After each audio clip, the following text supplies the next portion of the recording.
Hi, this is your host Abhigyan Gupta here. In this episode of the Create, Innovate, Upgrade podcast, we had a conversation with Mr. Joy Bhoumik, who is an Air Force veteran. We talked about how the Air Force is changing, how these new fighter jets are changing the game of aerospace war. We talked about how a student enters the Air Force, how they are chosen, and is even the Air Force career available to all the streams of study? Happy listening. 900 to strike. And when you've struck, then you don't hang around at 900. You go at whatever speed you can hit. And you'll be hitting 1300 kilometers per hour. 1300. Yeah. And hang on. And if you're and this is at low level. And Okay. if you're at, say, 40,000 feet, you're hitting 2,500 kilometers per hour.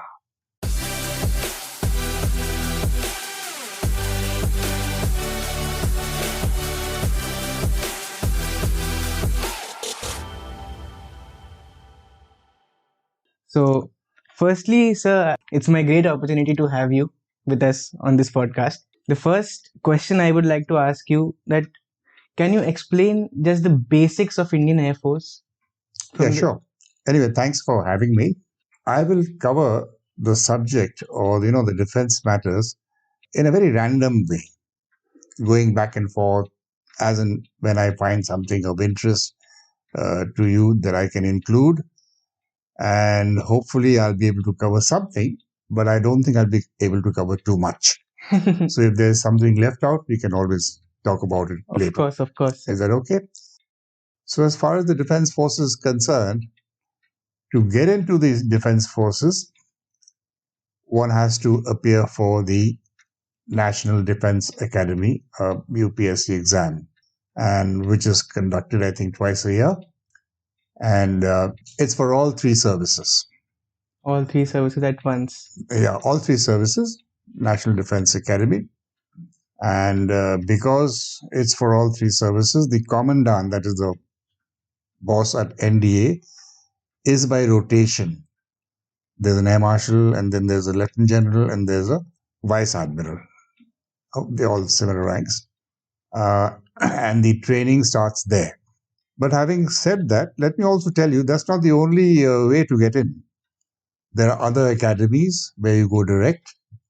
Then for the technical side, there are technical colleges, where guys are coming with BTech and all that, so that they already qualified in engineering and they need to specialize in certain areas.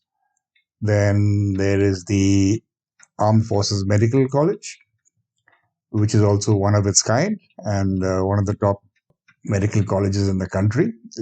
So that's also, but that's only for the defense forces. So apart from the NDA, the other academies are there in the Air Force, Army, and Navy.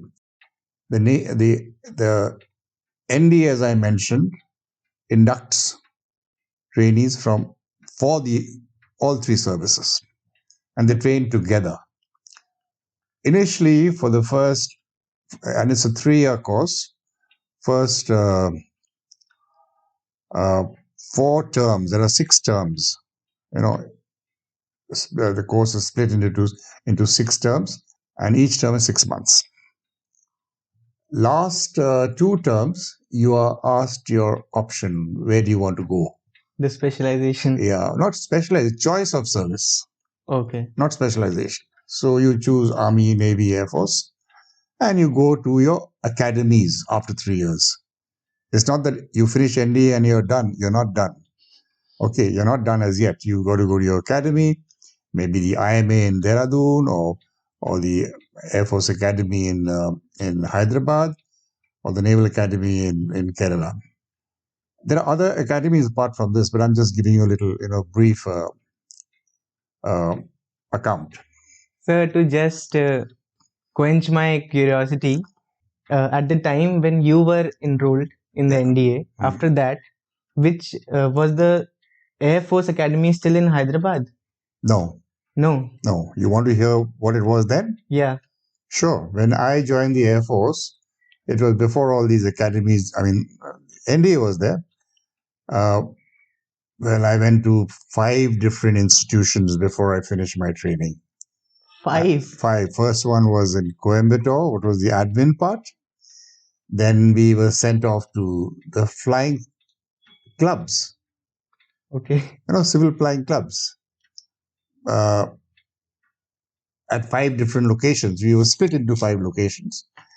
And once we were done with the flying club, very basic 25 hours of flying, then we were sent to the Air Force Flying College. Now, that's a very old institution, very, respected, and it has a lot of history. So that's all been superseded by the academy now.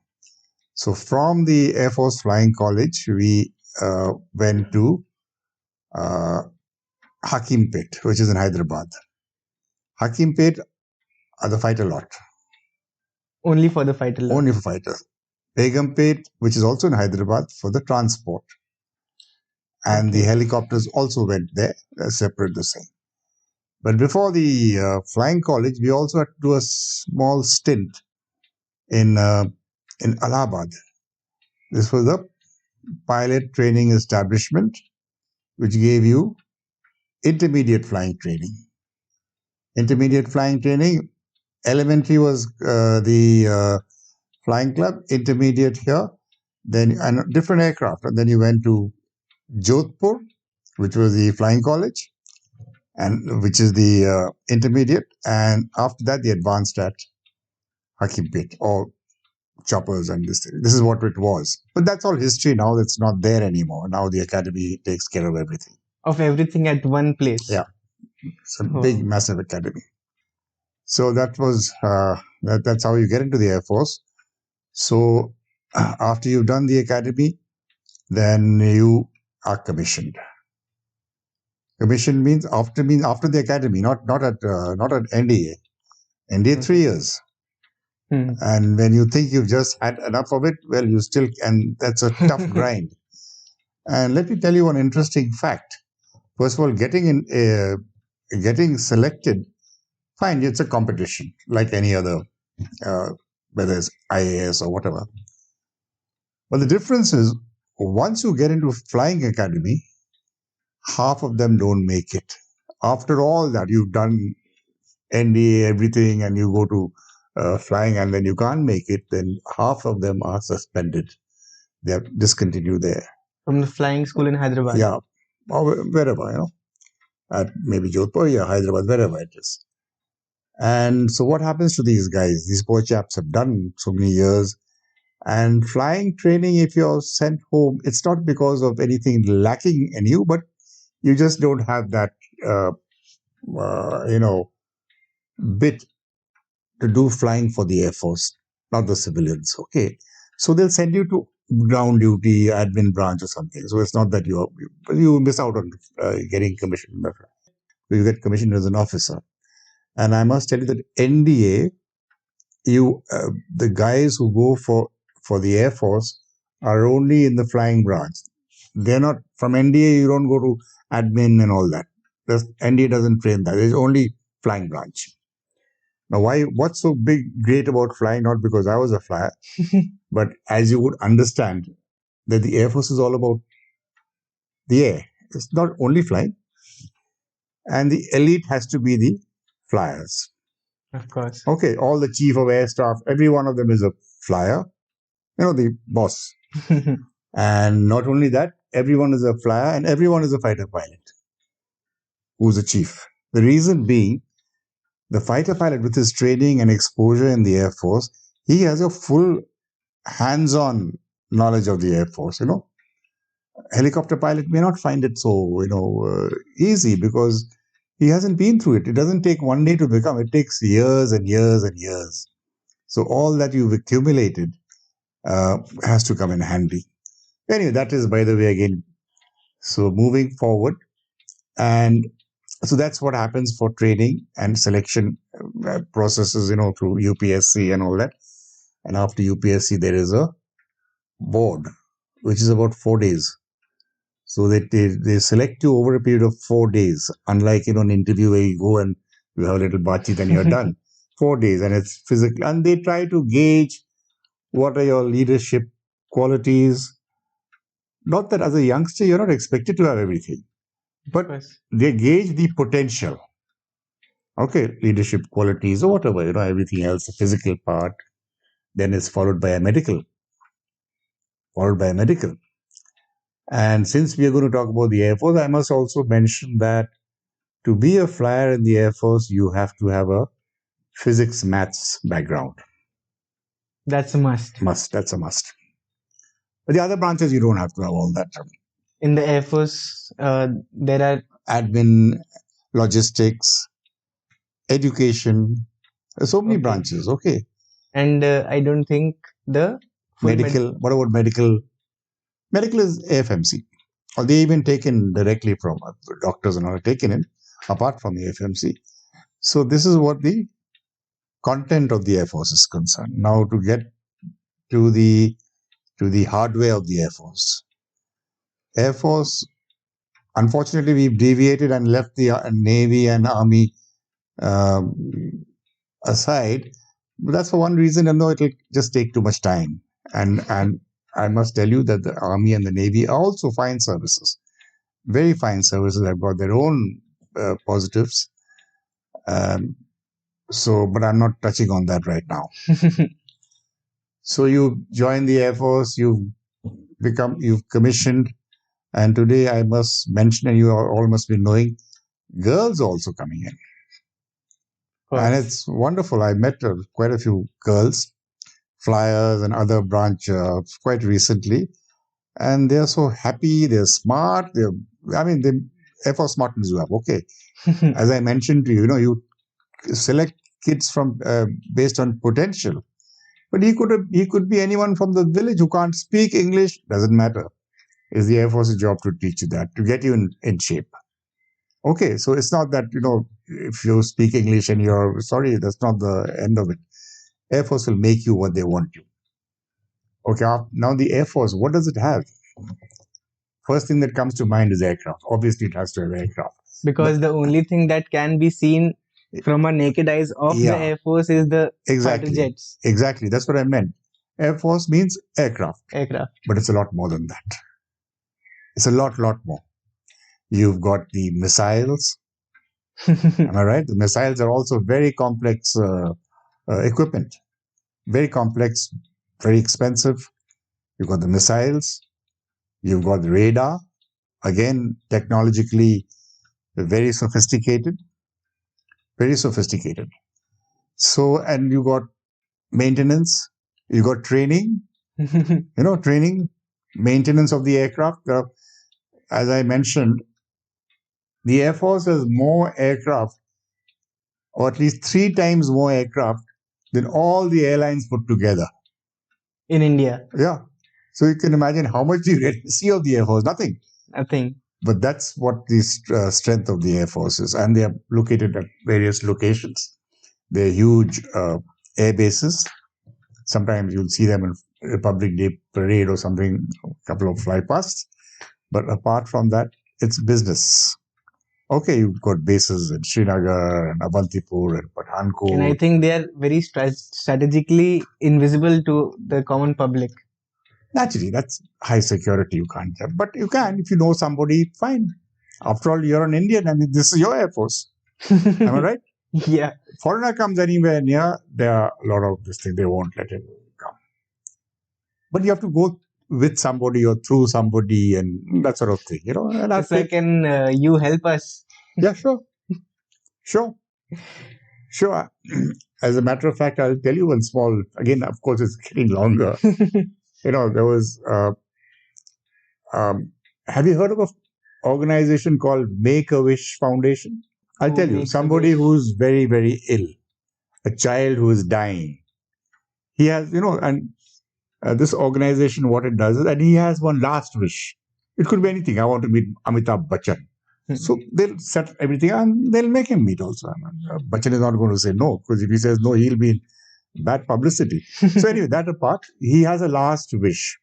Okay, and they try to fulfill it, whatever it might be. So some years back, one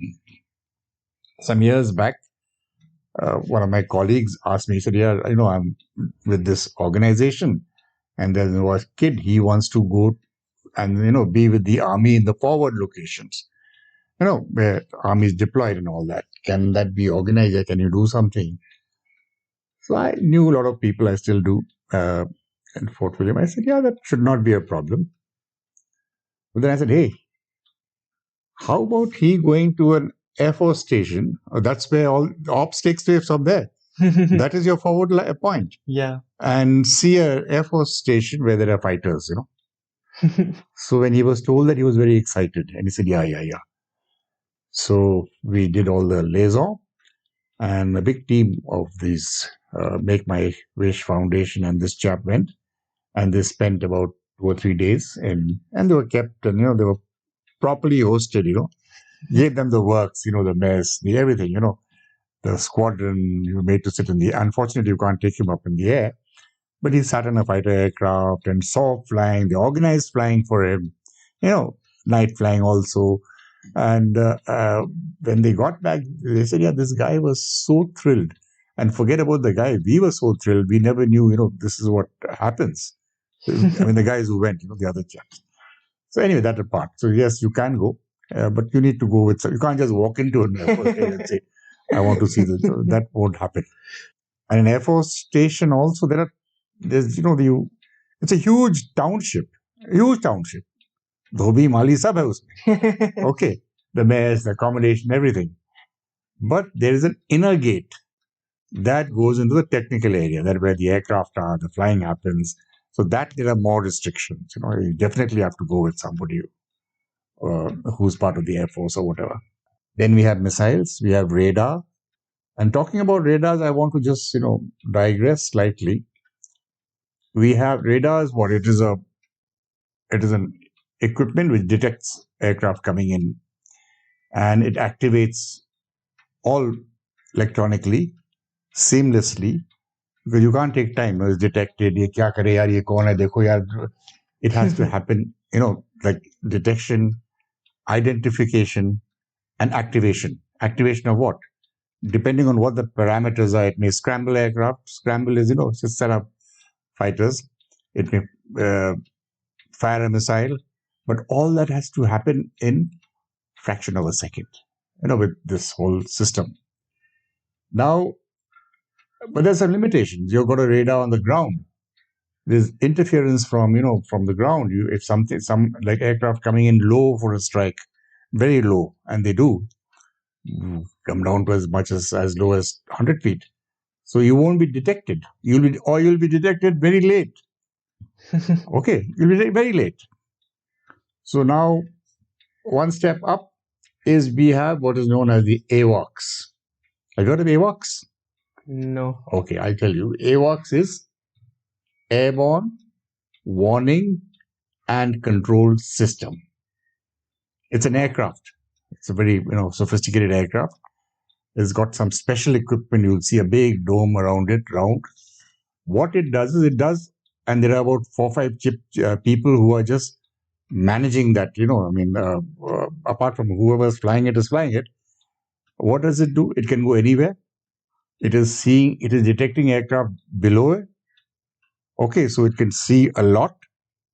It can control from there, whether a missile or scramble a fighter or whatever. So that is a development. This wasn't there many, many years back. Now there's something called AWACS, which we have, and is deployed in the and it can go anywhere. It doesn't have to be a particular location. Okay, so that's one. So now, as far as the aircraft are concerned, you've got fighters, you've got transport, you've got helicopters. Helicopters, there are a very large number of helicopters, primarily because you've got this huge border. Most of it is in the mountainous terrain. You can't access it through normal aircraft, except maybe Leh or some other place. Lots and hundreds of places. And so to supply them, to take people and most importantly, evacuate people. People get sick in the high mountains. People get sick. I can tell you, it's fully fit, 100% fit. They get sick, badly sick, and the only way to save their life is to bring them down. Helicopters are sent, they're used for that also. Then you've got transport aircraft, big, huge aircraft, smaller aircraft also.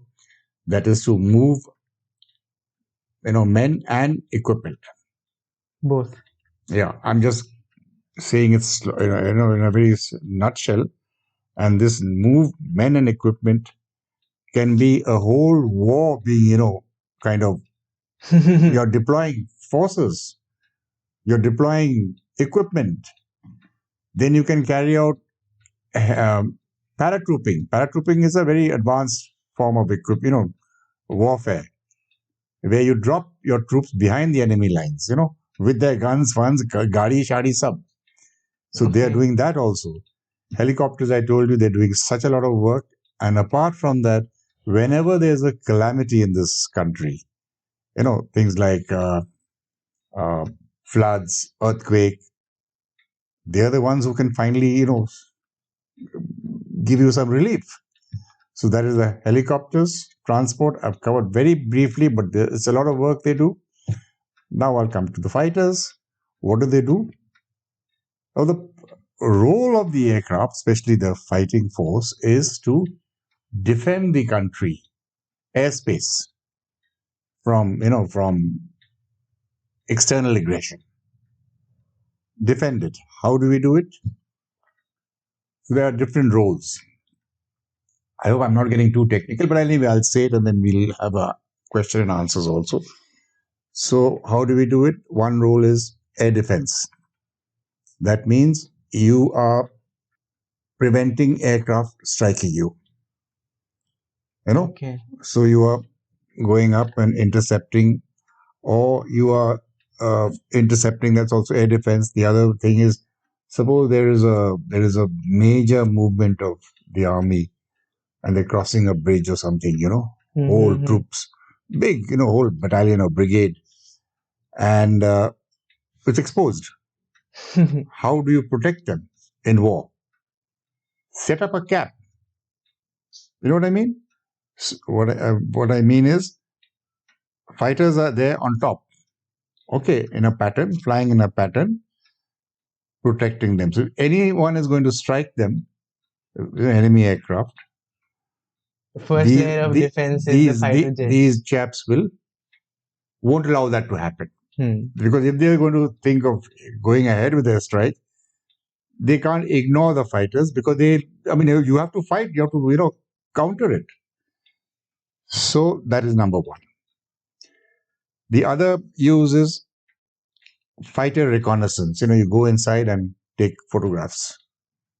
Okay, you take photos, images, and these are specialized cameras, specialized electronic equipment, etc.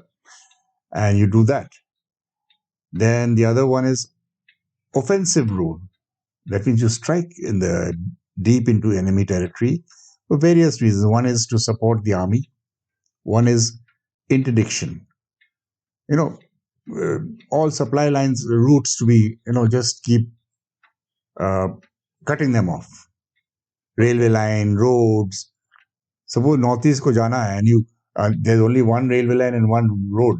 If it's major bridges, if I can destroy, and if there's fighting or war going on beyond that, and the army is not that you're supplied the endless supply, it has to be constantly supplied. So all your food, your weapons, your supplies, your ammunition, everything gets choked. So that has an effect on the war effort of the enemy. So that is one. Then close air support. I told you about close air support for the army. Then the strikes. In the strikes, you fly in 4 aircraft, maybe 2 aircraft, and separately I'll tell you how a strike is done. I'll just structure it. That'll take a lot of time. Or even an air defense mission is done. What happens when you intercept an aircraft, when you're scrambled, I think everyone listening here would like to listen. Yeah, I'll tell you about There was one specific question that I wanted to ask you. You asked me the speed of the aircraft? Exactly, yes. Okay, I'll tell you. Okay, I know, that's what I said. It'll be random. I'll go back and forth. The fighter, maximum speed is 900. Now, 900 is not maximum. That is the tactical speed. There are technical reasons for it. Okay. There are technical reasons for it. Aerodynamics and all that, and most efficient and all that. 900 to strike. And when you've struck, then you don't hang around at 900. You go at whatever speed you can hit. And you'll be hitting 1300 kilometers per hour. 1300. Yeah. And hang on. And if you're and this is at low level. And Okay. if you're at, say, 40,000 feet, you're hitting 2,500 kilometers per hour. 40,000 feet. Yeah. 2,500 kilometers per hour. And I also told you about an aircraft that we have, the MiG-25. MiG-25 has the role of a strategic reconnaissance. Okay. Okay, strategic. Strategic is what? You're flying at a height of something like 130,000 feet. You're flying at 3.5 times the speed of sound. Okay, that's about 4,000 or 5,000 kilometers per hour. Okay, and the beauty of this is, now this aircraft is basically something similar to the SR-71. Okay, SR stands for Strategic Reconnaissance. The Americans have their, all F fighters, F-106, F-109, F-16, F-15, F-14, whatever, all fighters. Anyway, the SR-71 is Strategic Reconnaissance. What they used to do? Fly over Cuba, fly over Vietnam, fly over Russia, just constantly flying around. And they flew at those speeds. And you know what is the armament it carries? Would you like to guess? Heavy missiles. Nothing it carries. It carries nothing. Nothing. Nothing. And I'll tell you why. At those height and at those speed, nothing can reach it. But that is changing now. Yeah, that is changing now. But for 30 years, they've been flying, and I understand 4,000 missiles have been fired at it from Russia or wherever, None of them have hit or gone anywhere near it. It's too fast. Too fast, too high, kuch nahi hoga. But that now, naturally, with technology and development, that is also changing, and we'll have to think beyond that. So that is as far as the strategic reconnaissance and fighters are concerned, what they do. As far as the fighters are concerned, two things. One is ORP. What does ORP stands for? ORP is part of the air defense role of the aircraft. It stands for Operational Readiness Platform. Okay. ORP is basically a couple of aircraft, and you must know that in fighters, we never fly alone. We always have a number two or a wingman, or maybe four of us, or whatever it is. For, again, tactical purposes. But that I don't want to go into now, because that I'll have to give you all kinds of things about maneuvering, etc. So anyway, two aircraft. And the location of the ORP, it is also known as ORP, is at the end of the runway. Whichever runway. Whether it's Kalaikunda or even if the ORP is operational, Dum-Dum. Dum-Dum was used in the last war, by the way, for fighter operations. Which last war are we talking about? Which? The last war? 71. That's the only war we've had, really, war. Proper war. Kargil was, well, okay, it was a battle, but 71 was it was the largest surrender ever. 93,000 soldiers surrendered, and it formed a new country. It's very, very defining moment, but that's another lecture, not covered by this. So, we were talking about this ORP. So, you have these two aircraft located in a very sheltered area. Okay, sheltered. That means, if someone came and bombed it, a missile, it's kind of protected. Whatever, I'm not going into how it's constructed and all that, and it's inside there. Okay, and it's just near the runway. And there are two pilots, and there's a place where the pilots sit. There are communication setups. When you scramble means when you ask the aircraft to get airborne. When you detect something, some enemy aircraft coming your side Like I've done many scrambles, so I know how it works. So when it's coming inside, even before it's approached across your border, when you think it's a threat, even if your slight doubt is there, you will scramble your aircraft. And if it's a false one or that, nothing happens, so be it. No big deal. But you are done. You've scrambled the aircraft. Now, there are so many other parameters for the scramble, but scramble is, okay, you say scramble and that aircraft gets airborne. Well, their state of readiness is standby 5, and there's again lower readiness. But you are airborne in less than 2 minutes. Airborne. When I say airborne, doesn't mean that you've gone to the aircraft or aircraft has started or anything. It is the moment the wheels have left the ground. Less than 2 minutes. You're up. Okay.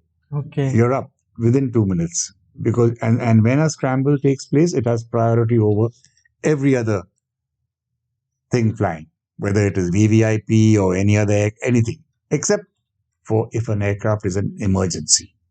He's emergency land, whatever it is. So that is a scramble. And what do you do in a scramble? You get airborne. You talk to people. Now not with the ATC. Now you are talking to the radar. Okay. Radar station. Mm-hmm. And they've got a pick on the fighter. So he's guiding you. Go here, turn left, turn right. Enemy. And he'll not just guide you as if, to kind of take you in a manner where you just reach the aircraft. No. He has to think ahead, calculate. He's got his machines as to how to bring you. The best possible route. Yeah. So that you have advantage. Not that he brings you right in front of the other aircraft. You will get shot, yeah. Okay. So anyway, I'm just giving an extreme example. So he guides you, and this is called an interception. Okay, this is called an interception. And when you see the aircraft, and there are some, fighter lingo. Have you heard? Fighter aircraft. Only in the movies. Movies, yeah. Movies you must have heard. And the word is, when you see the aircraft and you've recognized it, then you call up that chap and say, tally ho. Tally ho. Have you heard this? No. But you've heard bogey? Bogey, yeah. Bogey is what? Good. Bogey is when he's guiding you. Now, he's not sure about that aircraft, neither are you, or even when we are interacting among ourselves, then we report a bogey. Bogey, 3 o'clock, 10 kilometers, high. So you know what he means. 12 o'clock, 1, 2, 3, 10 kilometers, high. Okay. Where to look for it? Okay, that's a bogey. Now, when you identified an aircraft, that it is an enemy aircraft, it's no more a bogey. It's a bandit. It's a bandit. It's a bandit. Okay. Have you heard of bandit? May have. Of course. Bogey you must have heard. Bogey is a very common thing, yeah. So that's what happens in the air. This is the interception. Come back, even the ground controller will also control, because you may be, you've gone all over the place. Mm-hmm. He will take charge of you and bring you down properly. Okay, bring you down properly. And it should not be that, we lose an aircraft because he ran out of fuel, the chap didn't know where he was. But we will not talk about all that. But it has happened also. So he'll bring you back, and that's the end of the interception. Okay, interception. And lots of interceptions have taken place. A lot of scrambles have taken place. And for the sake of practice, and when you're on ORP, it sounds very exciting, but there's nothing to do here. You're just sitting there. So you're fed up, no? I'm not flying. Everybody's flying in this squad. I'm doing ORP. ORP, we keep rotating the duties. So as a kind of bonus, there used to be a time, suppose I was in, say, Hashimara or wherever, Bagdogra, and the ORP comes live half an hour before sunrise and stands down half an hour after sunset. Okay, so say the last, 45 minutes or 1 hour, end of the day, in any case, whether you're on the ground or in the air, you're available, isn't it? So they will scramble you just for practice sake. Okay. So you get scrambled, and guess what? 2 other aircraft have been scrambled from our own aircraft, from Tezpur. Okay. Okay. And there's interception. We are carrying out interception on those aircraft. They are carrying. And then when we meet, it can end up in a combat, but there are a lot of rules, because our aircraft in the ORP, the aircraft are fully armed. It's not just an aircraft going up; it's armed. So just to give you that little bonus cake, एक sortie bhi mil gaya. So that is as far as ORP is concerned. Now I'll tell you about a strike. Okay. So before you start on it, I'd like to take it on a personal note. So, what can you remember about your first strike or your first mission when you first flew an aircraft? First mission in war, or just your first aircraft mission? So first flight? What was your experience? I'll tell you, one of the defining moments of anyone's flying career is the occasion when he takes up an aircraft alone. Solo, it's called a solo. Okay, that's a very, very defining moment. And obviously, it's not a state-of-the-art fighter. It's a basic propeller, going at maybe 100 kilometers. Okay, I mean, it's the first time you're flying. So when that does happen, it is a huge moment. First time you're going up an aircraft, akele, koi nahi hai. It's a big moment. It's a big moment. So what else can one say? Yeah, and one remembers one first solo. After that, you'll be going for many solos, many different aircraft, but it's not the same as the first solo. Can you remember the day?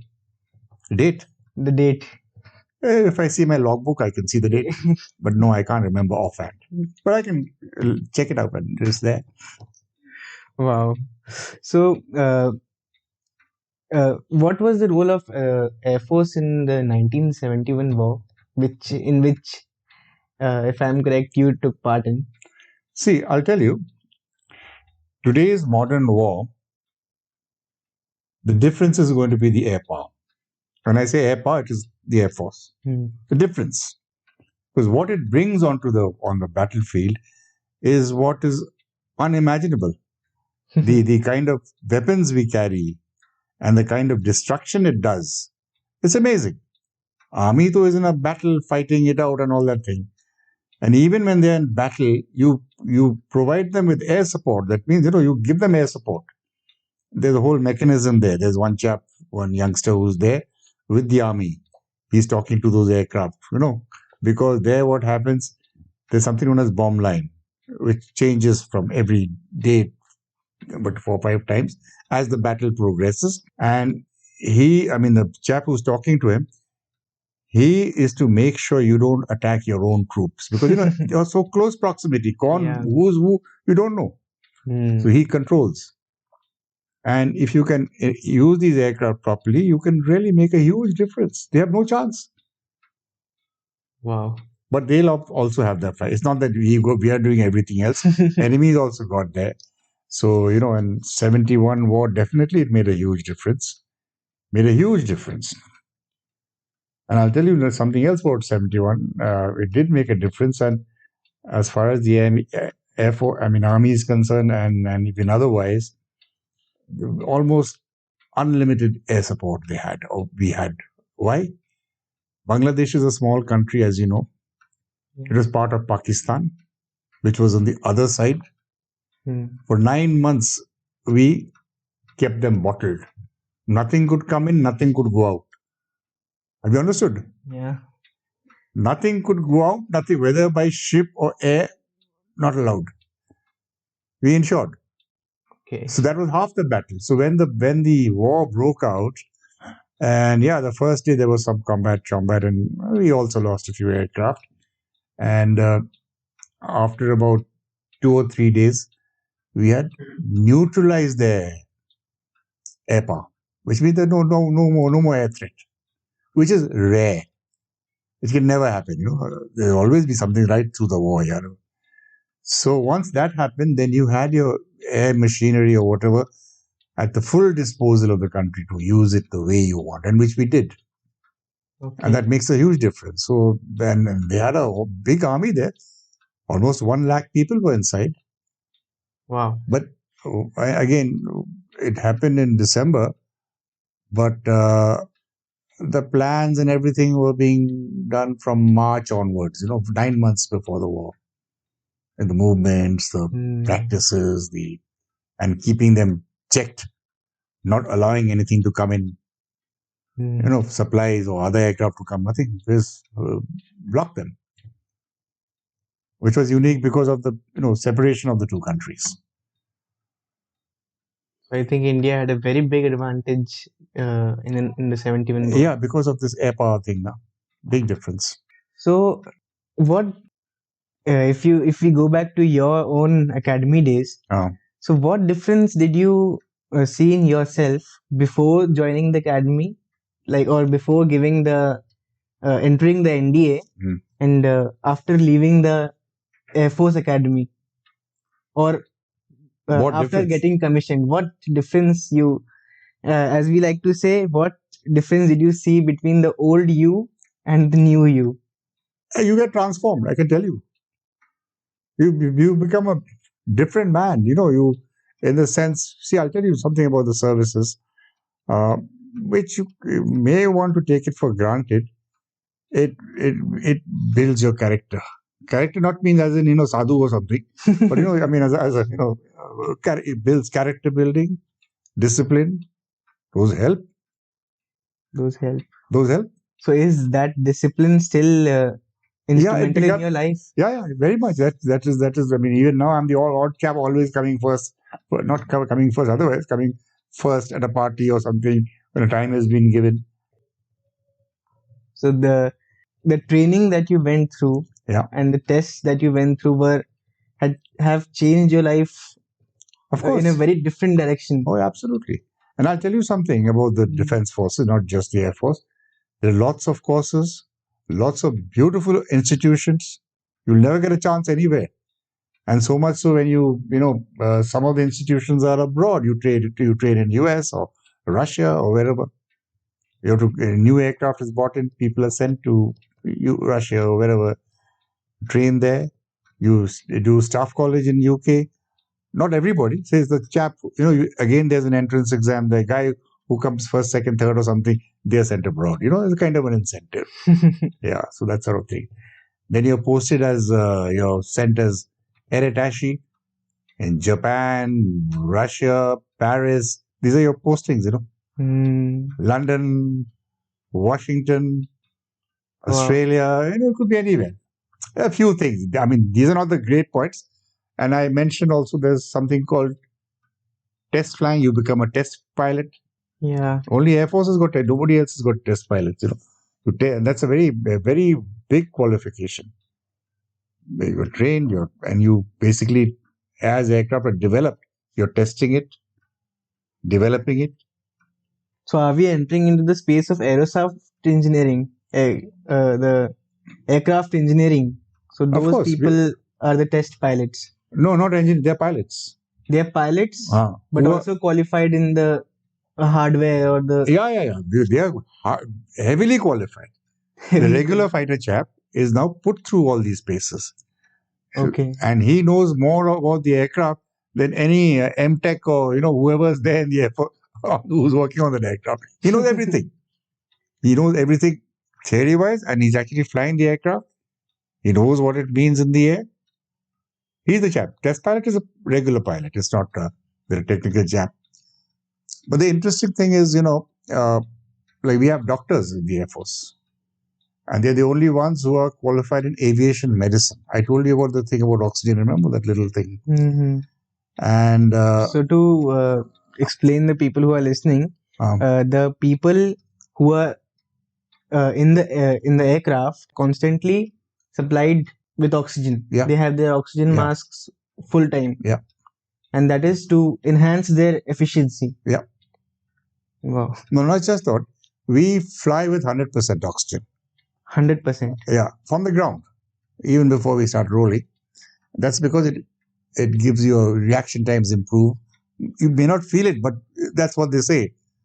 And the other thing is, if there is a failure of your oxygen supply, and pressurization rather, Hmm. then you have to be supplied if you're at a height. Normally you're not at that height, but sometimes suppose I'm flying at like especially these big 25 and all that, then I have to be given oxygen under pressure. Even normal 100% oxygen is not good enough. Okay. Not good enough. I mean, you won't live, you will die. Oh. Okay, because oxygen is life after all. So the dangers of But that is all aircraft built in, part of the aircraft systems, and for you to realize what is happening, there are warnings. And if I've got a problem with my oxygen, the first thing I'll do is go on to 100. I mean, oxygen under pressure. At the same time, I won't just wait.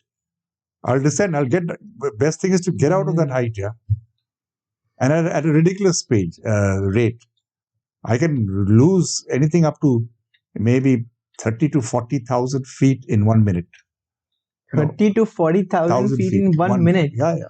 So when you lose oxygen at such heights, does your till what time, or what is the time span when the body stops or the mind stops functioning that efficiently to operate an aircraft?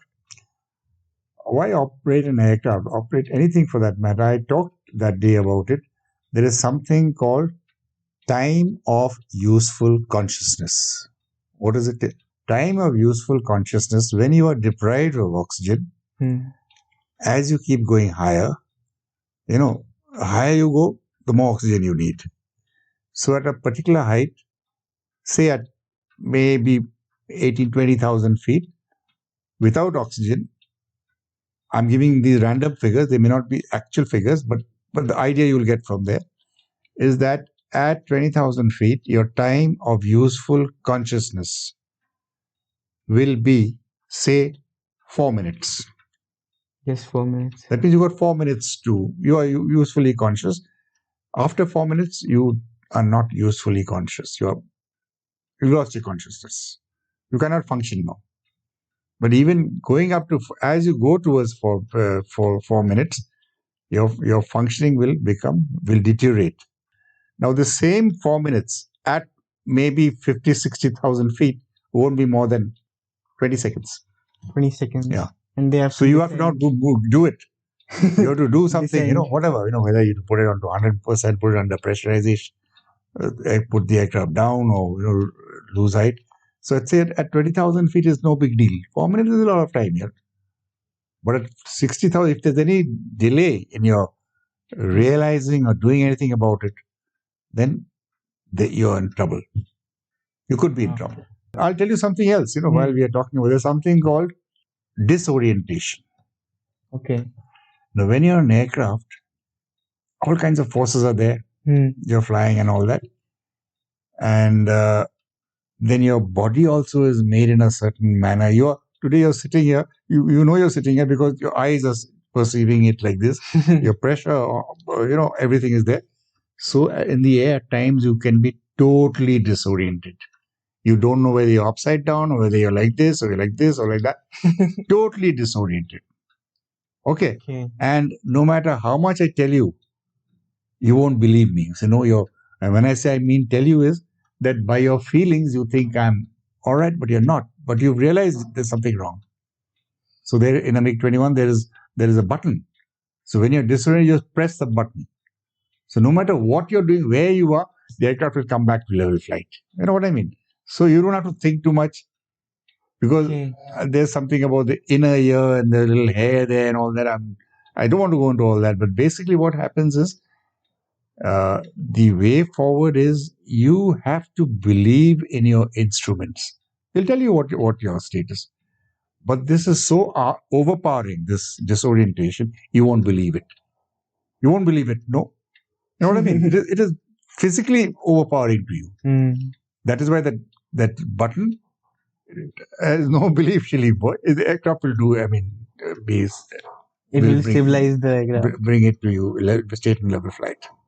Wow. That's another I think big we problem. have come a long way from 71 Air Force, the technology that we had, and the 2022 Air Force, the technology that exists now. Yeah. Because I'll tell you something, the fighters the aircraft MiG-21 which came in the 60s and the Rafale which is coming now, the performance is not much of a difference. Okay. The max speed and all, they're all same. Same, 2.1 Mach and all that is the same. But what has changed? And now we're talking about fourth generation fighters. Right now. Yeah, fourth generation. And the fourth generation to means get the standard, the generation you flew was probably second generation. second generation. So when I say fourth generation, as you said, technology, now this aircraft is packed with so much technology. They've got stuff which they can see below the aircraft.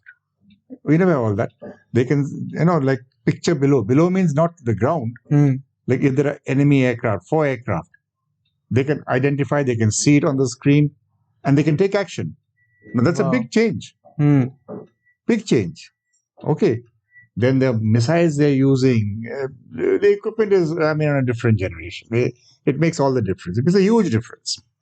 Wow. So the Air Force has developed pretty rapidly in these few years. And that is one area, aerospace, where the progress is maximum, compared to other areas of engineering or, technology, etc. There's so much happening.